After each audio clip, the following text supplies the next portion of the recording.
Hi yes welcome to ITV entertainments. Victory Venkatesh, Anil Ravipudi కాంబినేషన్లో వస్తున్న మూడో చిత్రం సంక్రాంతికి వస్తున్నాం. శ్రీ వెంకటేశ్వర క్రియేషన్స్ బ్యానర్పై దిల్ రాజు, శిరీష్ సంయుక్తంగా నిర్మించిన ఈ చిత్రం మీనాక్షి చౌదరి, ఐశ్వర్య రాజేష్ హీరోయిన్స్గా నటించారు. మరి అనిల్ రావుపూడి తనకు సేఫ్ గేమ్గా మారిన కామెడీతోనే మరోసారి ప్రయత్నం చేశారు. మరి ఈరోజు విడుదలైన ఈ చిత్రం ఎలా ఉంది అనేది రివ్యూలో తెలుసుకుందాం. దానికంటే ముందు మీరు కనుక మా ఛానల్ని ఫస్ట్ టైం చూసినట్లయితే సబ్స్క్రైబ్ అవ్వండి, పక్కనే ఉన్న బెల్ ఐకాన్ని టచ్ చేయండి. నేను చేసే ప్రతి వీడియో మీకు నోటిఫికేషన్ రూపంలో వచ్చేస్తుంది. లైక్ అండ్ షేర్ చేయడం మర్చిపోవద్దు. ఇక ఈ సినిమా కథలోకి వెళ్తే, ఒక సాధారణ కుటుంబానికి చెందిన వెంకటేష్ తన భార్య మరియు ప్రియురాలతో కలిసి ఒక అడ్వెంచర్ జర్నీకి వెళ్తాడు. ఈ ప్రయాణంలో వీరికి ఎదురయ్యే కామెడీ, ఎమోషన్స్, థ్రిల్లర్తో కూడిన కథే ఈ సినిమా. పోలీసులకు సవాల్గా మారిన ఓ క్రైమ్ కారణంగా వెంకటేష్పై పడిన సస్పెన్షన్ను ఎత్తివేసి నేరస్తులను అప్పగించే బాధ్యతను ఆయనపై పెడతారు. ఆయనకు సహకరించేందుకు ఎస్ఐ మీనాక్షిని తోడుగా పంపాలని నిర్ణయించుకుంటారు. వెంకటేష్ ఈ చిత్రంలో సస్పెన్షన్కు గురైన పోలీస్ ఆఫీసర్గా నటించారు. పోలీస్ ఆఫీసర్గా పనిచేసే సమయంలో ఎస్ఐతో ఎఫ్ఐఆర్ కొనసాగించడం, ఆ తర్వాత ఆమెను కొన్ని కారణాల వల్ల పెళ్లి చేసుకోకపోవడం అనేది ఈ సినిమాను డ్రైవ్ చేసే మరో మెయిన్ పాయింట్ అనే చెప్పొచ్చు. ఈ పాయింట్ చుట్టే కథను, ఫ్యామిలీ డ్రామాను నడిపించారు. పోలీసులకు సవాల్గా మారిన ఓ క్రైమ్ కారణంగా వెంకటేష్పై పడిన సస్పెన్షన్ ఎత్తివేసి నేరస్తులను అప్పగించే బాధ్యతను ఆయనపై పెడతారు. ఆయనకు సహకరించే ఎస్ఐ మీనాక్షిని తోడుగా పంపాలని నిర్ణయించుకుంటాడు.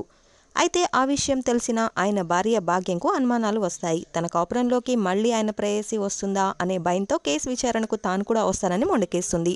దాంతో ఇద్దరు ఆడవాళ్ల మధ్య నలిగే ఆఫీసర్గా ఫన్ను పూర్తి స్థాయిలో జనరేట్ చేశారనే చెప్పొచ్చు. ఇక కేసు విచారణతో పాటు మాజీ ప్రేయసి భార్య మధ్య సెరటికల్ డ్రామా పీక్స్లో ఉంటుంది.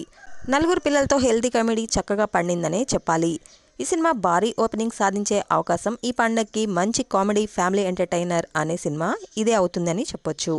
వెంకటేష్ తన అద్భుతమైన కామెడీ టైమింగ్తో, నటనతో సినిమాకు ప్రాణం పోశారని చెప్పాలి. ఐశ్వర్య రాజేష్ మరియు మీనాక్షి చౌదరి తన పాత్రలకు ప్రాణం పోశారు. ఇక దర్శకుడు అనిల్ రావుపూడి మరోసారి తన మార్కు కామెడీతో ప్రేక్షకులను అలరించారు.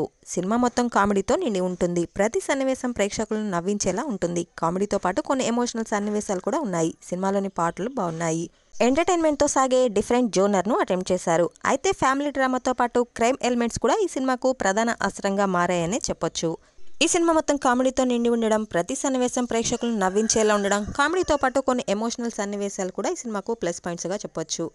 ఇక కథ కొత్తగా ఏమీ లేదు. ఇలాంటి కథలు చాలా సినిమాల్లో చూసాము. ఈ సినిమా నిడివి కాస్త ఎక్కువగా ఉంది అనేది ఈ సినిమాకు మైనస్ పాయింట్స్గా చెప్పొచ్చు.